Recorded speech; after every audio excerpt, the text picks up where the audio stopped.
Halo Movie Rangers, apa kabar kalian semua? Semoga kita semua selalu diberikan kebaikan hati oleh Tuhan. Karena hanya Tuhan yang maha membolak-balikan hati manusia. Hari ini Bang Jedar akan menceritakan film berdasarkan kisah nyata berbahasa Tamil yang berjudul Ayoti. Skor IMDb-nya 8,4. Film ini dibintangi aktor Hollywood Shashi Kumar dan disutradarai oleh Mantira Murthy. Oke, langsung aja, put your headset on and listen to me.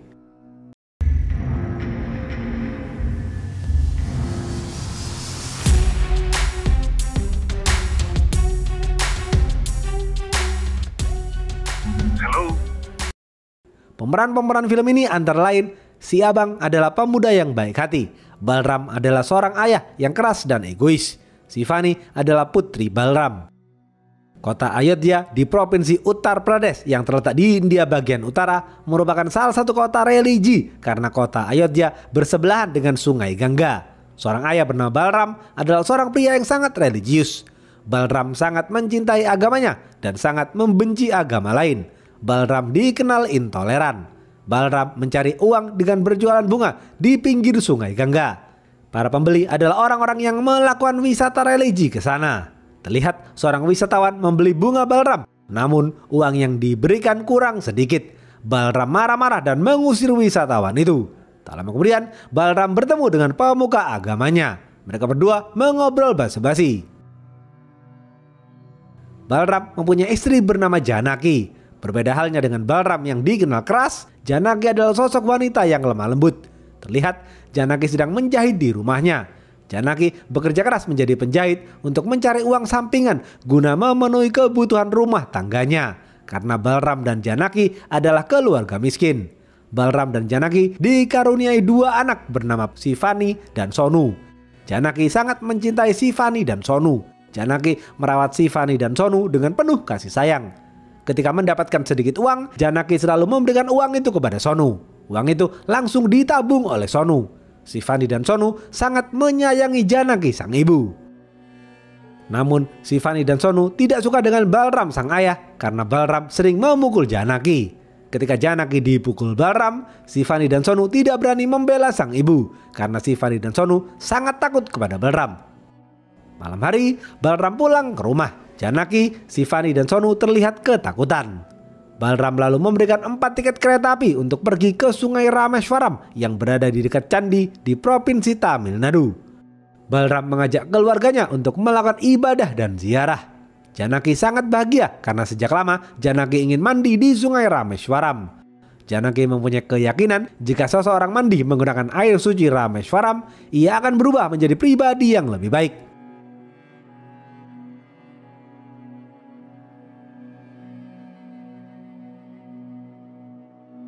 Suatu pagi, di pasar ikan di Provinsi Tamil Nadu, hiduplah seorang pemuda baik hati yang biasa dipanggil si Abang.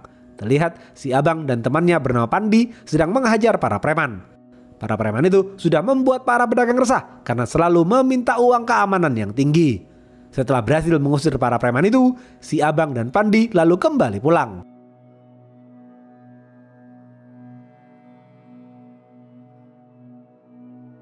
Besok pagi, Janaki dan Sifani mempacking bajunya dan bersiap untuk berangkat ke Tamil Nadu.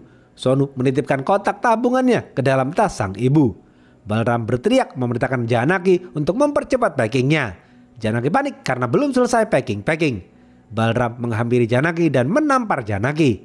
Sifani sedih melihat sang ibu ditampar. Namun Sifani tidak bisa berbuat apa-apa. Mereka semua kemudian berangkat ke stasiun.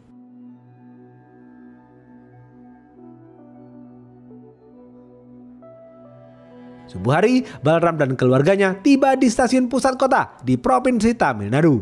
Stasiun itu ramai karena hari itu bertepatan dengan tanggal merah perayaan Hari Raya Dipawali. Sifani izin ke kamar mandi untuk buang air kecil, namun dilarang oleh Balram. Balram berdalih mereka akan terlambat tiba di sungai Rameswaram jika Sifani pergi ke kamar mandi. Sifani pun patuh dan menurut saja. Balram lalu memanggil supir taksi bernama Kanagu. Mereka semua lalu melanjutkan perjalanan menggunakan taksi. Di dalam taksi, Kanagu melihat sikap Balram yang seenaknya sendiri. Balram memundurkan kursinya tanpa memikirkan kenyamanan Janaki. Kanagu tidak suka dengan sikap Balram itu. Balram memakan cemilannya dan membuang bungkus cemilan itu di dalam taksi. Balram lalu meminta Kanagu untuk menyalakan AC. Balram juga meminta Kanagu untuk menaikkan kecepatannya. Kanagu semakin dibuat jengkel. Kanagu pun patuh dan menaikkan kecepatannya. Tiba-tiba Balram meludah dan mengenai kaca spion. Kanagu jengkel dan menyuruh Balram untuk membersihkan kaca spion, namun Balram menolak. Balram dan Kanagu terlibat adu mulut. Janaki dan Shivani mencoba menenangkan mereka berdua, namun adu mulut itu kian memanas. Akhirnya Kanagu tidak fokus menyetir dan menabrak pembatas jalan.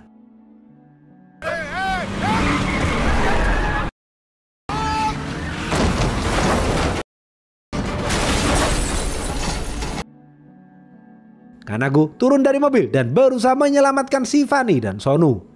Kanagu, Balram, Shivani dan Sonu hanya mengalami luka ringan, sedangkan Janaki terluka cukup parah di bagian belakang kepalanya. Mereka semua langsung membawa Janaki ke rumah sakit. Setelah ditangani, Janaki belum juga sadarkan diri. Kanagu yang merupakan teman si Abang menelpon si Abang dan memberitahu dirinya sedang di rumah sakit karena mengalami kecelakaan. Si Abang dan Pandi langsung meluncur ke rumah sakit. Setibanya di rumah sakit, Kanagu menceritakan semuanya kepada si Abang dan Pandi. Sang dokter datang untuk mengecek keadaan Janaki, namun Janaki belum juga sadarkan diri. Tidak ada tanda pergerakan di tubuh Janaki. Namun, ketika Shivani menggenggam erat tangan Janaki, Janaki meneteskan air mata. Sang dokter langsung memberikan pertolongan. Balram, Shivani dan Sonu diperintahkan untuk menunggu di luar. Balram resah, namun Balram masih bisa memakan cemilannya. Kanagu dibantu si Abang dan Pandi berjalan keluar kamar. Melihat Kanagu, Balram marah-marah dan menyalahkan Kanagu atas kecelakaan itu. Pandi tidak suka atas sikap Balram yang menyalahkan Kanagu. Si Abang melerai dan berusaha menenangkan Balram. Sang dokter memanggil Balram dan memerintahkan Balram untuk segera membawa Janaki ke rumah sakit di pusat kota karena Janaki membutuhkan penanganan yang lebih intensif. Bukannya memikirkan solusi, Balram justru terus memarahi Kanagu. Shivani melihat kebaikan hati si Abang yang tidak membalas amarah Balram. Sembari menangis, Shivani meminta tolong kepada si Abang untuk mencarikan mobil ambulan untuk mengantar Janaki ke rumah sakit di pusat kota. Si Abang tidak ingin Shivani dan Sonu menjadi yatim piatu seperti dirinya. Karena itu, si Abang bersedia membantu. Shivani menangis dan mengucapkan terima kasih kepada si Abang. Si Abang menyuruh Pandi untuk mencari mobil ambulan di halaman rumah sakit. Tak lama kemudian, Pandi menemukan mobil ambulan. Namun, tidak ada supir yang mau menyetir karena hari itu adalah tanggal merah. Si Abang nekat akan menyetir mobil ambulan itu sendiri. Si Abang dan Pandi menyuruh satu orang perawat untuk segera masuk ke dalam ambulan. Namun perawat itu menolak karena shift waktu bekerjanya sudah habis. Si Abang terus memaksa si perawat dan akhirnya si perawat masuk ke dalam mobil ambulan. Mereka semua lalu pergi ke rumah sakit. Si Abang menyetir dengan kecepatan tinggi.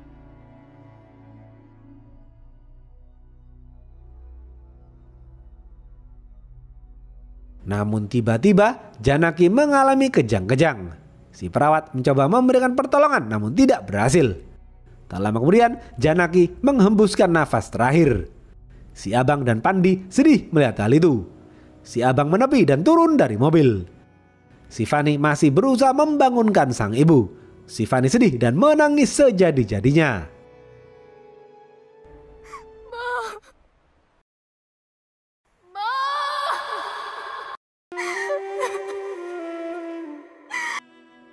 Balram sedih melihat Janaki yang sudah meninggal dunia. Namun Balram masih sempat memakan cemilannya. Si Abang menelpon Kanagu dan memberitahu bahwa Janaki telah meninggal dunia. Kanagu sedih dan merasa bersalah. Si Abang lalu membawa Janaki ke klinik di pinggir jalan. Sang dokter memberitahu Janaki harus segera diotopsi, namun Balram menolak dengan keras. Karena dalam sekte ajaran agama Balram, otopsi tidak diperbolehkan. Di tengah perdebatan, Shivani izin ke kamar mandi untuk buang air kecil. Si Abang mengantar Shivani pergi ke kamar mandi.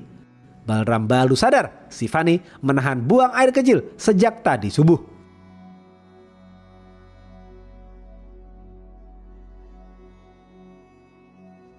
Balram lalu menelpon pemuka agamanya dan memberitahu bahwa Janaki telah meninggal dunia. Si pemuka agama mengucapkan belasungkawa dan mengingatkan Balram untuk tidak melakukan otopsi, karena dalam sekte ajaran agamanya otopsi tidak diperbolehkan. Balram pun patuh dan menurut saja. Si perawat terus mengoceh dan mendesak si abang untuk segera mengantar mayat Janaki ke rumah sakit pusat kota. Si abang bingung harus bagaimana. Si Fani memohon kepada si abang untuk membawa semua keluarganya kembali pulang ke Ayodhya. Si abang kasihan kepada si Fani. Si abang lalu berpikir sejenak. Jika menggunakan bis atau kereta api di hari raya Deepavali, maka jenazah Janaki tidak akan sampai dengan cepat. Karena itu, si abang akan membawa Balram dan keluarganya naik pesawat. Si perawat terus mengomel dan memarahi si abang. Karena jengkel, si abang meninggalkan si perawat sendirian. Si perawat kesal dan menelpon polisi. Si abang lalu membawa Balram dan keluarganya pergi ke bandara. Tak lama kemudian mereka semua tiba di bandara. Balram dan si abang menemui petugas kargo bandara bernama Raffi. Raffi mengatakan kepada Balram dan si abang jam 8 malam nanti adalah penerbangan terakhir menuju Ayodhya. Karena penerbangan selanjutnya 4 hari lagi. Balram dan si abang harus cepat karena jika ingin mengirim jenazah melalui pesawat, mereka harus melengkapi berkas-berkas yang sudah menjadi standar protokol bandara. Si abang langsung bergerak cepat. Namun tiba-tiba polisi Bahlul datang dan menangkap mereka semua. Mereka semua dibawa ke kantor polisi.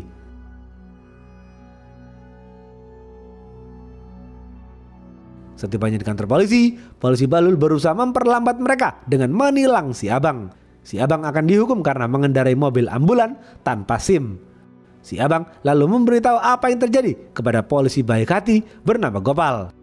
Gopal sedih mendengar tragedi yang dialami Balram dan keluarganya. Gopal lalu melobi atasannya dan memberitahu apa yang terjadi. Akhirnya atasan Gopal tidak jadi menghukum si abang. Mereka semua kemudian diantar ke rumah mayat untuk mengotopsi mayat Janaki. Setibanya di rumah mayat, Balram masih ngotot melarang mayat Janaki untuk diotopsi. Gopal mengatakan jika mayat Janaki tidak diotopsi, maka Balram dan keluarganya tidak akan bisa pulang. Balram pun terdiam membisu.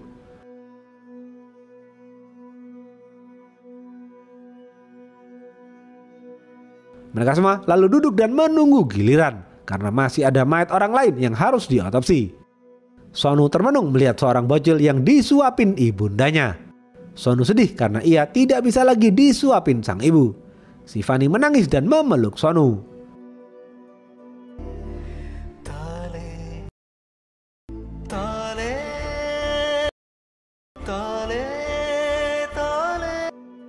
Si Fani dan Sonu terus bersedih hati.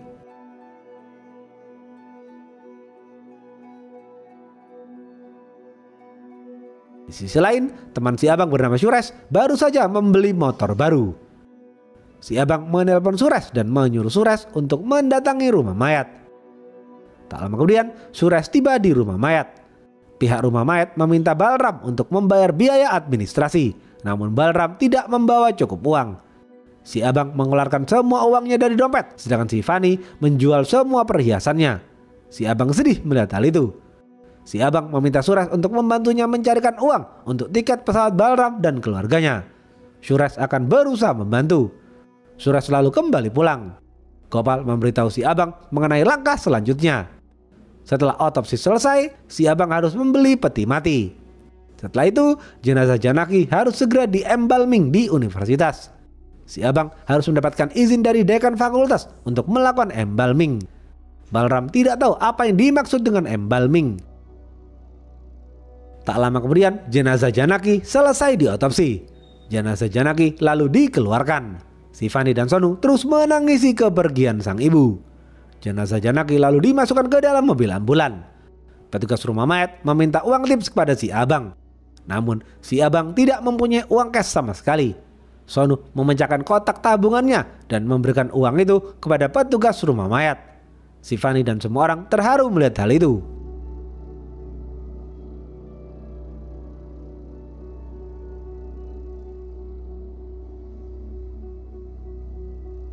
Di rumah, Suresh menggunakan semua uangnya untuk membelikan satu tiket untuk si Fani saja. karena uang Suresh hanya cukup untuk membeli 1 tiket. Suresh memberitahu si abang bahwa mereka harus segera mencari uang untuk membeli 2 tiket lagi sebelum kehabisan. Si abang menelpon Kanagu dan teman-temannya untuk mengumpulkan uang. Si abang lalu menemui penjual peti mati bernama Murti. Si abang mengatakan ia tidak bisa membayar biaya peti mati sekarang, namun ia berjanji akan membayarnya nanti. Setelah mendengar tragedi keluarga Balram, Murti bersedia membantu. Murti menghimbau kepada si abang untuk segera menemui dekan fakultas karena bagi Murti mustahil dekan fakultas akan memberi izin melakukan embalming di tanggal merah. Si abang langsung pergi menemui dekan fakultas dan meminta izin untuk melakukan embalming. Dekan fakultas mengatakan ia akan memberi izin jika ada dokter yang bersedia melakukan embalming. Namun hari ini adalah tanggal merah, semua dokter sedang libur. Si abang bergerak cepat dan pergi ke fakultas kedokteran di salah satu universitas. Beruntung, si abang menemui salah satu dokter dan menceritakan semuanya. Akhirnya, sang dokter bersedia melakukan embalming. Si abang lalu kembali ke dekan fakultas untuk meminta surat persetujuan. Dekan fakultas kagum melihat kegigihan si abang membantu keluarga Balram. Setelah mendapatkan izin, mereka semua kemudian pergi ke universitas. Dokter dan para perawat membawa jenazah Janaki ke ruang embalming. Si abang menelpon Murti dan meminta Murti untuk segera membawa peti mati ke universitas. Murti kaget karena si abang berhasil mendapatkan izin dari dekan fakultas. Murti langsung meluncur ke universitas. Di saat yang bersamaan, si abang mendapatkan transferan uang dari Kanagu dan teman-temannya. Si abang senang melihat hal itu. Si abang lalu memerintahkan Suresh untuk membeli 2 tiket lagi untuk Balram dan Sonu. Balram melihat banyak replika tengkorak di ruang embalming. Balram bertanya kepada perawat apa yang dimaksud embalming. Sang perawat lalu menjelaskan kepada Balram apa yang dimaksud embalming. Mendengar penjelasan itu, Balram melarang keras para perawat untuk melakukan embalming. Karena tak kuat melihat sikap ayahnya, Sifani marah besar dan mendorong Balram. Sifani menyalahkan Balram atas kecelakaan yang membuat sang ibu meninggal dunia. Sifani mengatakan betapa jahatnya sikap Balram selama ini kepada sang ibu. Sifani tetap mengizinkan para perawat untuk melakukan embalming karena Sifani ingin segera melakukan kremasi pada jenazah sang ibu di kampung halamannya. Balram pun terdiam membisu. अरे अगर तुमने उस ड्राइवर को जल्दी जाओ हमारी अम्मा जिंदा होती। तुमने मारा मेरी माँ को। Para perawat lalu memasukkan jenazah Janaki dan mulai melakukan embalming. Balram merenung dan memikirkan kata-kata Sifani. Balram mulai sadar bahwa selama ini ia telah berlaku kasar kepada keluarganya. Tak lama kemudian embalming selesai dilakukan. Semua orang dipersilakan masuk untuk melihat jenazah Janaki. Sifani dan Sonu menangis sejadi-jadinya. Sonu terus memanggil-manggil sang ibu. Tiba-tiba si abang turun ke bawah dan mengambil sesuatu. Ternyata si abang mengambil kendi yang berisi air suci dari sungai Rameswaram. Si abang menyuruh Sifani untuk mempercik-percikkan air suci itu ke jenazah Janaki. Semua orang kagum melihat kebaikan hati si abang. Sifani juga teringat bahwa sang ibu sangat menginginkan air suci itu. Setelah itu, peti mati Janaki ditutup dan dipaku. Murti dan sang dokter memberikan berkas-berkas penting kepada si abang untuk melengkapi persyaratan kargo bandara. Murti memuji kebaikan hati si abang. Suresh menelpon si abang dan memberitahu bahwa tiket menuju kota Ayodhya sudah habis. Artinya yang naik pesawat hanya Sifani seorang. Si abang sedih mendengar hal itu. Si abang memberitahu Balram dan keluarganya. Mereka semua sedih namun tidak bisa berbuat apa-apa. Mereka semua lalu pergi ke bandara. Di tengah perjalanan, Sonu lemas dan kelelahan. Ternyata Sonu kehausan dan kelaparan. Si abang lalu berhutang di warung untuk memberikan makanan kepada Sonu. Sonu makan dengan lahap sembari menangis. Setelah makan, mereka semua melanjutkan perjalanan. Tak lama kemudian, mereka tiba di bandara. Mereka semua menemui Raffi dan menyerahkan berkas-berkas. Namun ternyata setelah dicek, terdapat salah pengejaan nama di sertifikat kematian Janaki. Raffi menolak berkas-berkas itu.